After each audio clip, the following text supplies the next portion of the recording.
जय श्री कृष्णा श्रोताओं, स्वागत है आपका अपने चैनल ज्योति ज्योत में। मकर संक्रांति के दिन से धर्मराज जी की कथा सुनने का संकल्प लिया जाता है और इस कथा को सुनने का पूरा पुण्य तभी प्राप्त होता है जब धर्मराज जी की कथा के साथ अन्य कथाएं भी सुनी जाती हैं, जिनमें पोपाबाई की कहानी, पाल पथवारी माता की कहानी, राय बाई की कहानी, धरती माता की कहानी और रविवार सूरज भगवान की कहानी सुनी जाती हैं। और आज की वीडियो में आप लोग यह सारी कहानियां एक साथ सुनने वाले हैं। सबसे पहले सुनिए धर्मराज जी की कहानी। कथा के अनुसार दो सेठानियां थी। एक के घर में धन बहुत था परंतु वह कंजूस थी। दूसरी के पास धन थोड़ा कम था पर मन से वह बहुत अमीर थी। रोज सवेरे उठती, गंगा स्नान करती, तुलसी माता, बड़ पीपल सींचने भगवान के मंदिर जाके पूजा करती, धर्मराज सूरज भगवान की कहानी सुनती, भगवान के भोग लगाकर अतिथि को जिमाती, गाय कुत्ता के लिए ग्रास निकालती। दूसरी सेठानी इस धर्मात्मा को देखकर हंसती और कहती, पता नहीं दिन भर क्या करती रहती है। थोड़े समय बाद दोनों सेठानियों को भगवान का बुलावा आया।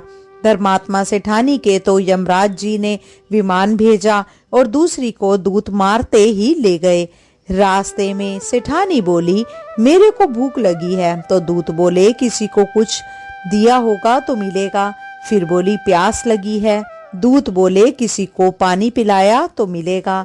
रास्ते में उसे कांटे चुभने लगे, गर्मी बढ़ने लगी पर दूत तो उसे घसीटते ही ले जा रहे थे। अब सेठानी बहुत पछताने लगी कि सब कुछ होते हुए भी दान धर्म नहीं किया।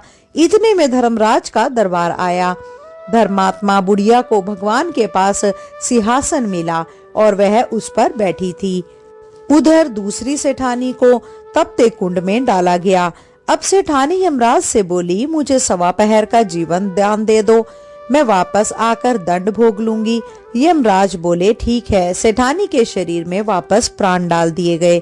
संसार में आते ही पंडितों को बुलाकर सेठानी ने धर्मराज की कहानी सुनाई और सब तरह से दान धर्म किया। इतने में समय पूरा हो गया। अब के बार विमान आया। सवा पहर के दान धर्म से सेठानी को स्वर्ग मिला। धर्मराज जी जैसी सेठानी पर कृपा करी वैसे सब पर करना। श्रोताओं, चलिए सुनते हैं धर्मराज जी की दूसरी कहानी। मान्यताओं के अनुसार प्रत्येक व्यक्ति को अपने जीवन काल में धर्मराज की कहानी जरूर सुननी चाहिए और इस कहानी को सुनने से वैकुंठ धाम की प्राप्ति होती है। धर्मराज की कहानी को सुनने के लिए आप चित मन से प्रसन्न होकर बड़े श्रद्धा भाव से इस कहानी को श्रोताओं अवश्य सुनिएगा। एक गांव में एक बुढ़िया रहती थी। वह बहुत व्रत पूजन करती थी। उसकी आयु पूरी होने पर उसे यमदूत लेने आए और वह उनके साथ चलने लगी। रास्ते में चलते चलते एक गहरी नींद आई तो यमदूत ने उससे पूछा कि माता, तुमने गोदान किया है या नहीं? बुढ़िया ने उसी समय पूरी श्रद्धा से गाय का ध्यान किया तो गाय उसके समक्ष आ गई। फिर बुढ़िया उस गाय की पूंछ पकड़कर नदी आसानी से पार कर गई। कुछ देर बाद उसके रास्ते में काले कुत्ते आ गए। तब यमदूत ने कहा कि कुत्तों को खाना दिया या नहीं? बुढ़िया ने फिर कुत्तों का ध्यान किया तो वह रास्ते से चले गए। बुढ़िया फिर से आगे बढ़ने लगी। तब उसके रास्ते में कौवे आ गए और उन्होंने उसके सिर पर चोंच मारनी शुरू कर दी। तो यमदूत बोले कि किसी ब्राह्मण की बेटी के सिर में तेल लगाया था या नहीं? बुढ़िया ने फिर ब्राह्मण की बेटी का ध्यान किया तो कौवे वापस चले गए। कुछ आगे बढ़ने पर बुढ़िया के पैर में कांटे चुभने शुरू हो गए। यमदूत बोले कि खड़ाऊ का दान किया या नहीं? बुढ़िया ने उनका ध्यान किया तो खड़ाऊ उसके पैरों में आ गई। बुढ़िया फिर आगे बढ़ी तो फिर चित्रगुप्त जी ने यमराज जी से कहा कि आप यहाँ किसे ले आए हो? तब यमराज जी बोले कि बुढ़िया ने दान पुण्य तो बहुत किए हैं, लेकिन उन्होंने अपने जीवन में धर्मराज जी के लिए कुछ नहीं किया, इसीलिए आगे के द्वार इनके लिए बंद हैं। धर्मराज की सारी बातें सुनने के बाद बुढ़िया बोली कि आप मुझे सिर्फ 7 दिन के लिए धरती पर वापस भेज दें। मैं पूरी श्रद्धा से धर्मराज जी का व्रत और उद्यापन करके वापस यहाँ लौट आऊंगी। यमराज ने उन्हें धरती पर वापस भेज दिया। बुढ़िया अपने गांव आ गई और गांव वालों ने उसे भूतनी समझकर अपने घर के दरवाजे बंद कर दिए। जब अपने घर गई तो उसके बहू बेटों ने भी डर के मारे दरवाजे बंद कर लिए। बुढ़िया ने कहा कि मैं भूतनी नहीं हूँ, मैं तो धर्मराज जी की आज्ञा से सिर्फ 7 दिन के लिए धरती पर वापस आई हूँ। इन 7 दिनों में मैं धर्मराज जी का व्रत और उद्यापन करूंगी, जिससे मेरे लिए परलोक के रास्ते खुल जाएंगे। बुढ़िया की बातें सुनकर बहू बेटे उनके लिए पूजा की सामग्री ले आए, लेकिन जब बुढ़िया कहानी कहती है तब वह हुंकारा नहीं भरते, जिससे बुढ़िया बाद में अपनी पड़ोसन को कहानी सुनाती है और वह हुंकारा भरती है। इस तरह से 7 दिन धर्मराज की विधि विधान, व्रत पूजा और उद्यापन करने के बाद धर्मराज जी बुढ़िया को लेने के लिए विमान भेजते हैं। स्वर्ग से आए विमान को देख उसके बहू बेटों के साथ सारे गांव वाले भी स्वर्ग जाने को तैयार हो गए। बुढ़िया ने कहा कि तुम कहाँ तैयार हो रहे हो? मेरी कहानी तो सिर्फ मेरी पड़ोसन ने सुनी है, इसीलिए वही मेरे साथ जाएगी। तब सारे गांव वाले बुढ़िया से धर्मराज जी की कहानी सुनाने का आग्रह करने लगे। तब बुढ़िया उन्हें भी कहानी सुना देती है। कहानी सुनने के बाद गांव के सभी लोग विमान में बैठकर स्वर्ग जाते हैं। तो धर्मराज जी कहते हैं, मैंने तो विमान केवल बुढ़िया को लाने के लिए भेजा था। तब बुढ़िया माई ने कहा कि हे धर्मराज जी, मैंने अपने जीवन में जो भी पुण्य किए हैं उसमें से आधा भाग मैं अपने गांव वालों को देना चाहती हूँ। इस तरह से धर्मराज ने ग्रामवासियों को भी स्वर्ग में जाने दिया। हे धर्मराज महाराज, जैसे आपने बुढ़िया और उसके गांव के सभी लोगों को स्वर्ग में जगह दी, उसी तरह से हमें भी देना। साथ ही कहानी सुनकर हुंकारा भरने वालों को भी और कहानी कहने वाले को भी परलोक में जगह देना। बोलिए धर्मराज महाराज की जय, यमराज महाराज की जय। चलिए श्रोताओं, अब सुनते हैं पोपा बाई की कहानी। कथा के अनुसार किसी गांव में एक भाई बहन रहते थे। भाई की शादी हो गई थी, लेकिन उसकी बहन की शादी नहीं हुई थी। बहन का नाम पोपा बाई था। पोपा बाई हमेशा व्रत और नियम करती थी। एक दिन उसके भाई भाभी ने उससे शादी के लिए कहा, तब उसने शादी के लिए मना कर दिया। उसने अपने भाई भाभी से कहा कि मेरे रहने के लिए गांव के बाहर एक झोपड़ी बनवा दो, मैं उसी में रहकर अपना जीवन व्यतीत कर लूंगी। और उसके बाद उसने गांव के सभी लोगों से कहा कि हे गांव वालों, आप लोग अपने अपने गाय बछड़े को मेरे झोपड़े के पास घास चरने के लिए छोड़ दिया करो। मैं सभी के गाय बछड़ों की देखभाल किया करूंगी। जो भी बचा कुचा खाना हो वह भेज देना, वही मैं खा कर रह लूंगी। इसी तरह बहुत दिन बीत गए। एक दिन उस देश का राजा शिकार खेलने जंगल को जा रहा था, तो उसकी नजर गांव के बाहर बने पोपा बाई के झोपड़े पर पड़ी। राजा झोपड़े के पास जाकर आवाज लगाने लगा, यहाँ कौन रहता है? जब कोई भी उत्तर नहीं मिला तो झोपड़े के दरवाजे को खटखटाने लगा। खटखटाने की आवाज सुनकर पोपा बाई ने अंदर से ही पूछा, बाहर कौन है? बार बार दरवाजा क्यों खटखटा रहे हो? क्या काम है?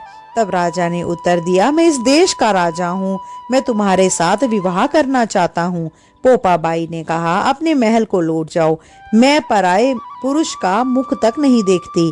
लेकिन राजा ने उसकी बात पर ध्यान नहीं दिया और बलपूर्वक पोपा बाई को उठा अपने घोड़े पर बैठाकर महल की ओर चल पड़ा।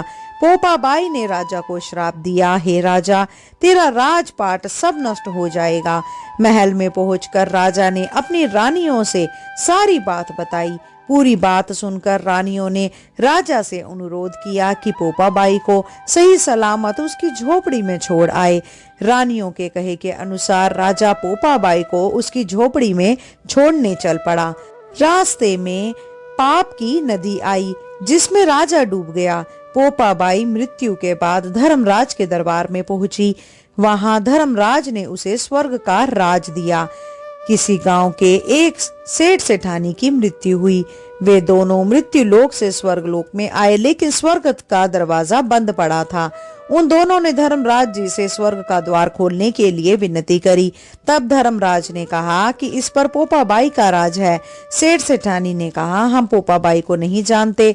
तब धर्मराज ने कहा कि मैं तुम दोनों को 7 दिन के लिए मृत्यु लोक में भेजता हूँ। वहां जाकर 8 खोपरा से राई भरकर 5 कपड़ा ऊपर रखकर कहानी सुनना और उद्यापन करना और इस प्रकार कहना, राज है पोपाबाई का, लेखा लेगी राई राई का। बोलो पोपाबाई की जय। श्रोताओं, आइए अब रसपान करते हैं राय दामोदर जी की तीसरी कहानी का। 2 माँ बेटियां थी। बेटी का नाम राई था। वह बहुत सुंदर और सुशील थी। भगवान कृष्ण की पक्की भक्त थी। एक बार भगवान कृष्ण उसकी परीक्षा लेने हेतु डांसरिया बेचने वाले बनकर आए और आवाज देने लगे। आवाज सुनकर राई अपनी माँ से बोली, मुझे भी डांसरिया चाहिए। माँ बोली, मैं पैसे कहाँ से लाऊं? बाजरी है, वो ले जा। बाजरी के भगवान ने फूंक मारी तो फूस उड़ के राई की आंख में गई। राई जोर जोर से रोने लगी। भगवान वहां से अंतर ध्यान हो गए। वैद्य का रूप धारण कर वहां आ गए और आवाज देने लगे। राई की माँ बाहर आई और बोली, वैद्य जी, मेरी बेटी की आंख फूस गिर गया है, उसे निकाल दो। भगवान बोले, अगर मैं फूस निकालूं तो उसका विवाह मेरे साथ करना पड़ेगा। राई की माँ तैयार हो गई, सगाई कर दी। कार्तिक शुक्ल 11 के दिन विवाह निश्चित किया गया। माँ सोचने लगी, बेटी को क्या दूंगी। सोने की दुकान पर जाकर बोली, राई के लिए लौंग और बिछिया गढ़ दे। सुनार बोला, मुझे समय नहीं है, मैं तो कृष्ण भगवान के गहने गढ़ रहा हूँ। हलवाई व बढ़िया वो जहाँ भी गई उसको यही जवाब मिला। माँ तो घर आ गई, अब क्या करे। वो घर आई, झोपड़ी महल में बदल गई। आनंद हो गया। ठाठ से विवाह की तैयारियां होने लगी। भगवान बारात लाए। माँ ने खूब ठाठ से राई का विवाह भगवान श्री कृष्ण के साथ कर दिया। भगवान राई को लेकर द्वारका गए तो राई के महल में ही रहने लगे। दूसरी रानियां चिढ़ने लगी। सावन में राई पीहर गई। भगवान ने सोचा, राई के तीज भेजूं। 7 जरी के बेस व 5 सोने के गुट्टे रखे। 2 हंसों को बुलाया व बोले, सीधे राई के पीहर जाना, कहीं मत रुकना। राधा रुक्मण को पता चला तो उन्होंने हंसों को अपने महल में बुलाकर कहा, थोड़े मोती चुग लो। हंस आ गए, मोती चुगने लगे। राधा रुक्मण ने सारा सामान निकाल उसमें फटे पुराने कपड़े और 5 कांटे बांध दिए। पोटली हंसों को दे दी। हंस सामान लेकर राई के पास गए। राई खुशी से नाचने लगी। जैसे ही पोटली खोली, 5 उंगलियों में 5 कांटे चुभ गए। राई दुखी हुई। सावन खत्म हुआ तो भगवान लेने आए। राई भगवान से बोली, नहीं, भगवान आए तो राई दूर दूर हो जाए। भगवान ने सोचा, कोई बात नहीं। राई फिर भी नहीं बोले। इतने पर ही राई भगवान को अपने महल में ही जिमाती। भोजन में दही जरूर देती। एक दिन भगवान बिल्लो गाना के दही खा गए। अब राई दही कहाँ से रखे। भगवान गुजरी बनकर दही बेचने आ गए। राई नीचे जाकर बोली, थोड़ा दही दे दो। गुजरी रूपी भगवान बोले, राई तुम उदास क्यों हो? हमने सुना आप भगवान से नाराज हैं। राई बोली, तुझे क्या मतलब, तू जा। तू गुजरी रूपी भगवान बोले, हम सहेली जैसी हैं तो मन की बात कहो, मैं किसी को नहीं कहूंगी। राई ने सारी बात कही। सुनते ही भगवान को अचंबा हुआ और वे असली रूप में आ गए और बोले, ये कैसे हुआ? मैंने तो जरी के बेस व सोने के पचेटे भेजे।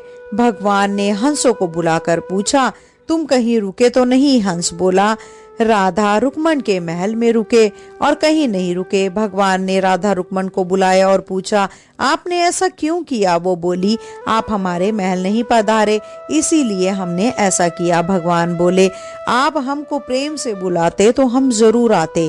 फिर भगवान बोले, कार्तिक का महीना राय को दूंगा, 5 दिन पंचतिया राधा रुक्मण को व 11 सत्यभामा को दूंगा। भगवान ने सबको मान दिया। हे भगवान, राधा रुक्मण राई को मान दिया, वैसा सबको देना।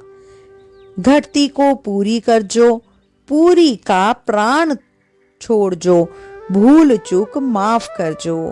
बोलो श्री कृष्ण भगवान की जय।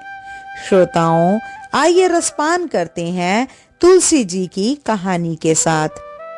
कार्तिक महीने में सभी औरतें तुलसी माता को सींचने जाती। सब तो सींच कर आती, परंतु एक बुढ़िया आती और कहती कि हे तुलसी माता, सब की दाता, मैं तेरा बिगड़ा सींचती हूँ, मुझे बहू दे, पीले रंग की धोती दे, मीठा मीठा ग्रास दे, बैकुंठ में वास दे, चटक की चाल दे और 11 का दिन दे, कृष्ण का कंधा दे। तब तुलसी माता यह बात सुनकर सूखने लगी। तो भगवान ने पूछा, हे तुलसी, तुम क्यों सूख रही हो? तुलसी माता ने कहा, मेरे मन की मत पूछो। तो भगवान ने कहा कि अगर मैं यह बात नहीं पूछूंगा तो कौन पूछेगा? तो तुलसी माता ने कह दिया कि एक बुढ़िया रोज आती है और यही बात कह जाती है, परंतु मैं सब बात तो पूरी कर दूंगी, लेकिन कृष्णा का कंधा कहाँ से दूंगी? तो कृष्ण भगवान बोले कि जब यह मरेगी तो अपने आप कंधा दे आऊंगा, तू बुढ़िया माई से कह दियो। बाद में बुढ़िया माई मर गई। सारे गांव वाले इकट्ठे हो गए और बुढ़िया को ले जाने लगे, तो वह इतनी भारी हो गई कि किसी से भी नहीं उठी। तब सब ने कहा कि यह तो इतनी पूजा पाठ करती थी, पाप नष्ट होने की माला फेरती थी, फिर भी भारी हो गई। बूढ़े ब्राह्मण के भेष में भगवान आए और सबसे पूछा कि यह कैसी भीड़ है? तब आदमी बोले कि यह बुढ़िया मर गई, पापनी थी, इसीलिए किसी से नहीं उठती। तो भगवान ने कान के पास जाकर कहा कि बुढ़िया माई, मन की निकाल ले, पीताम्बर की धोती ले, मीठा मीठा घास ले, बैकुंठ का वास ले, चटक की चाल ले, चंदन का काठ ले, झालर की झनकार, दाल भात को जीम और कृष्णा का कंधा ले। फिर यह बात सुनकर बुढ़िया माई हल्की हो गई। भगवान जी अपने कंधे पर ले गए और उसे मुक्ति मिल गई। हे तुलसी माता, जैसे उसकी मुक्ति करी वैसी हमारी भी करना, और जैसे भगवान ने कंधा उसको दिया वैसे ही हमें भी देना। बोलो तुलसी माता की जय। श्रोताओं, आइए रसपान करते हैं पीपल पतवारी की कहानी से। कथा के अनुसार एक गुजरी थी, उसने अपनी बहू से कहा कि तू दूध दही बेच, तो यह दूध दही बेचने गई। कार्तिक का महीना था, वहां पर मन से सब औरतें पीपल सींचने आती थी, तो वह भी बैठ गई और औरतों से पूछने लगी कि तुम क्या कर रही हो? तो औरतें बोली कि हम तो पीपल पतवारी सींच रही हैं। तो उसने पूछा, इससे क्या होता है? औरतों ने जवाब दिया कि इसके करने से अन्न धन मिलता है, वर्षों का बिछड़ा हुआ पति मिलता है। तो उस गुजरी ने कहा कि तुम तो पानी से सींच रही हो, मैं तो दूध दही से सींचूंगी, और बेचने के दूध दही से पतवारी सींचती रही। उसकी सास रोज कहती कि तू दूध दही बेचकर पैसे ला कर दे। तो उसने कहा, जब कार्तिक का महीना पूरा हो जाएगा तब ला दूंगी, और कार्तिक का महीना पूरा हो गया। पूनम के दिन गुजरी की बहू पीपल पतवारी के पास धरना देकर बैठ गई, और पीपल पतवारी ने पूछा कि तू यहाँ क्यों बैठी है? उसने कहा, मेरी सास दूध दही के पैसे मांगेगी। तो पीपल पतवारी ने कहा, मेरे पास पैसे नहीं है, ये भाटे डंडे पान पत्ते पड़े हैं, ले ये ही ले जा और गुल्लक में रख देना। जब सास ने पूछा, पैसे लाई है? तो गुजरी ने कहा, हाँ लाई हूँ, और मैंने उसको गुल्लक में रख दिया है। तब सास ने गुल्लक खोल कर देखा तो सास देखती रह गई। उसमें हीरे मोती जगमगा रहे थे और पत्तों का धन हो गया। सास बोली कि बहू, इतना पैसा कहाँ से लाई तू? बहू ने आकर देखा कि बहुत सारा धन पड़ा है। तब गुजरी की बहू ने कहा कि सासू जी, मैंने तो 1 महीना दूध दही से पीपल पतवारी सींचा था और मैंने उससे धन मांगा था तो उसने मुझे भाटे डंडे पत्ते दिए थे, मैंने गुल्लक में रख दिए थे और वह हीरे मोती हो गई। तब सास ने कहा कि अब की बार मैं भी पतवारी सींचूंगी। सासू दूध दही तो बेच आती और हांडी धोकर पीपल पतवारी में सींच आती और बहू से कहती कि तू मेरे से पैसे मांग। तो बहू ने कहा कि कभी बहू ने भी सास से हिसाब मांगा है? सासू जी महीने के आखिर में पीपल पतवारी पर जाकर धरना देकर बैठ गई तो डंडे पत्ते पान भाटे उसे भी दिए और कहा गुल्लक में जाकर रख देना। फिर बहू ने खोल कर देखा तो उसमें कीड़े और कचरे हो गए थे। बहू ने सास से कहा कि यह क्या है? तो सास देखकर बोली कि पीपल पतवारी ने तेरे को तो अन्न धन दिया और मुझे कीड़े मकोड़े दिए। तब पीपल पतवारी बोली कि बहू, तू निस्वार्थ सींचती थी और सासू जी धन की भूख से सींचती थी। इसीलिए हे पीपल भगवान, हे पतवारी माता, जैसे बहू पर प्रसन्न हुए वैसे सब पर प्रसन्न होना। बोलो पतवारी माता की जय। श्रोताओं, आइए अब रसपान करते हैं धरती माता की कहानी के। कथा के अनुसार एक माँ थी, उसके एक बेटी और एक बेटा, दोनों छोटे छोटे थे। माँ गरीब थी, वह मजदूरी करके अपना गुजारा चलाती थी। धीरे धीरे बच्चे बड़े होने लगे, बेटी शादी के योग्य होने लगी, माँ बूढ़ी हो गई। माँ ने बेटे से कहा, बेटा तेरी बहन बड़ी हो गई है, अतः तुम्हारे जैसा घर वर देखकर उसकी शादी करना। ऐसा कहकर माँ तो कुछ दिनों में ही मर गई। भाई गांव गांव घूमा लेकिन बहन के योग्य कोई वर नहीं मिला। वहां घूम घूम कर थक गया। बैठे बैठे उसने सोचा कि मैं ही इससे शादी कर लूं। ऐसा सोचकर वो चुनरी और सामान लाया। बहन ने कहा, यह सब सामान क्यों लाया है भाई? भाई बोला, तेरी शादी है। मोहल्ले वालों ने बहन से कहा कि तुम्हारा भाई ही तुमसे शादी कर रहा है। बहन ने भाई से पूछा, मेरी शादी किससे कर रहे हो? भाई कुछ नहीं बोला तो बहन समझ गई। उसने एक लोटा लिया, चुनरी ली और चप्पल पहनकर जंगल में रवाना हुई। गाय के ग्वालों ने पूछा, वन में क्यों जा रही हो? वह कुछ नहीं बोली। वन में जाकर धरती माँ को पुकारने लगी और बोली, हे माँ, अब तू ही मेरी लाज रखना, नहीं तो अन्याय हो जाएगा।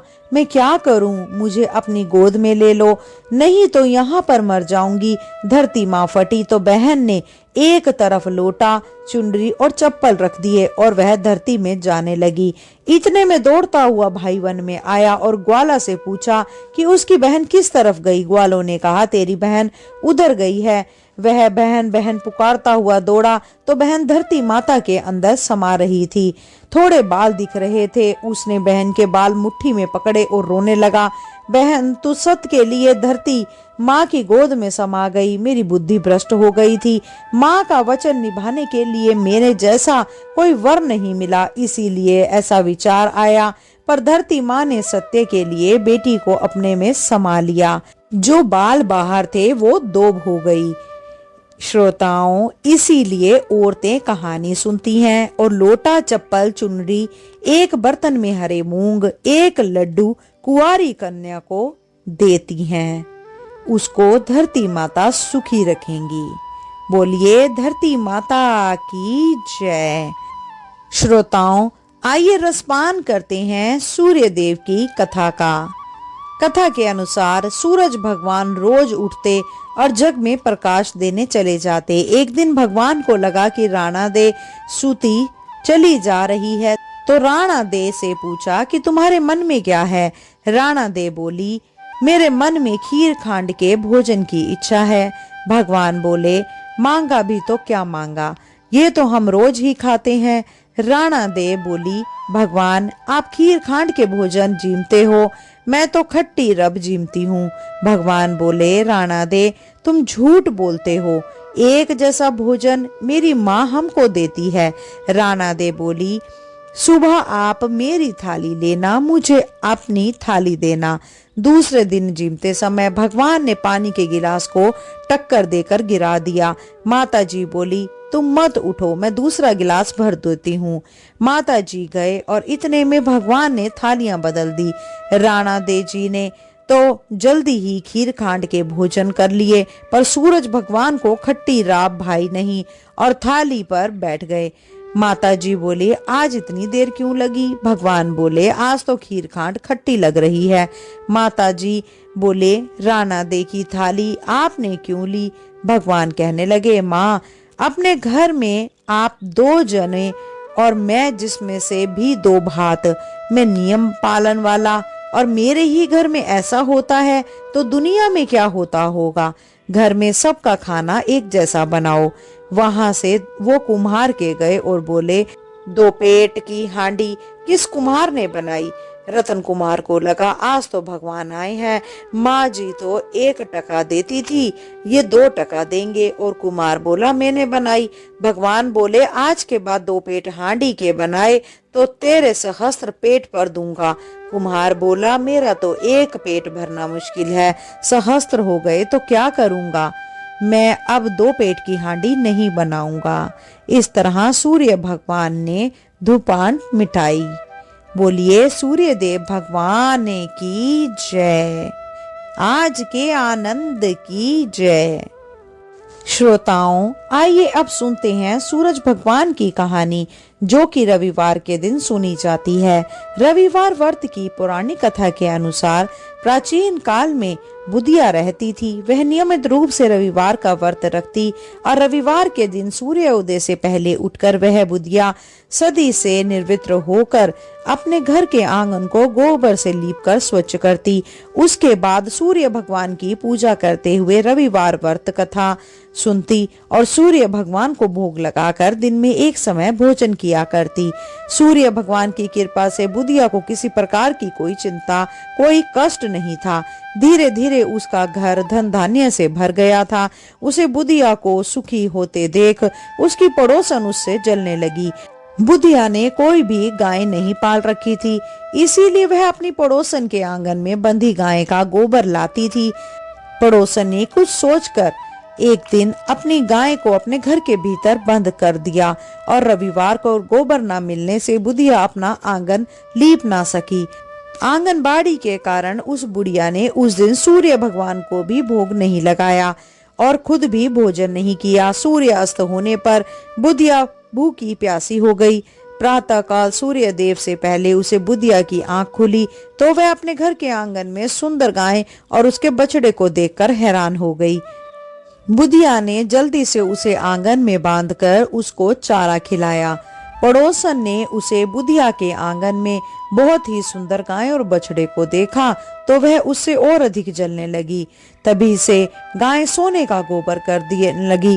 गोबर को देखते ही पड़ोसन की आंखें फटी रह गई। पड़ोसन ने उसे बुधिया को आसपास ना पाकर तुरंत उसे सोने के गोबर को उठाया और अपने घर ले गई और अपनी गाय का साधारण गोबर वहां पर रखकर आ गई।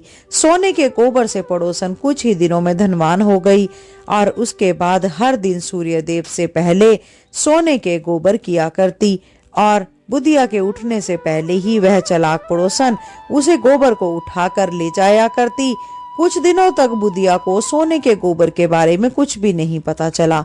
बुधिया पहले की तरह हर रविवार को भगवान सूर्य देव का व्रत करती रही और कथा सुनती रही। लेकिन सूर्य भगवान को जब पड़ोसन की चालाकी का पता चला तब उन्होंने एक दिन बहुत जोरों से आंधी चलाई। आंधी का प्रकोप देखकर बुढ़िया ने उस गाय को घर के भीतर बांध दिया और सुबह उठकर बुधिया ने घर के अंदर सोने का गोबर देखा तो उसे आश्चर्य हुआ। उसे दिन के बाद से बुधिया अपनी गाय को घर के भीतर ही बांधने लगी। सोने के गोबर से वह बुधिया कुछ दिनों में बहुत धनी हो गई। उसे बुधिया के धनी होने से पड़ोसन बुरी तरह से जल भून कर रह गई और उसने अपने पति को समझा बुझाकर उसे नगर के राजा के पास भेज दिया। सुंदर गाय को देखकर राजा बहुत खुश हुआ। उसने बुधिया की गाय को अपने महल में बंधवा दिया और सुबह जब राजा ने सोने का गोबर देखा तो उससे के आश्चर्य का ठिकाना नहीं रहा।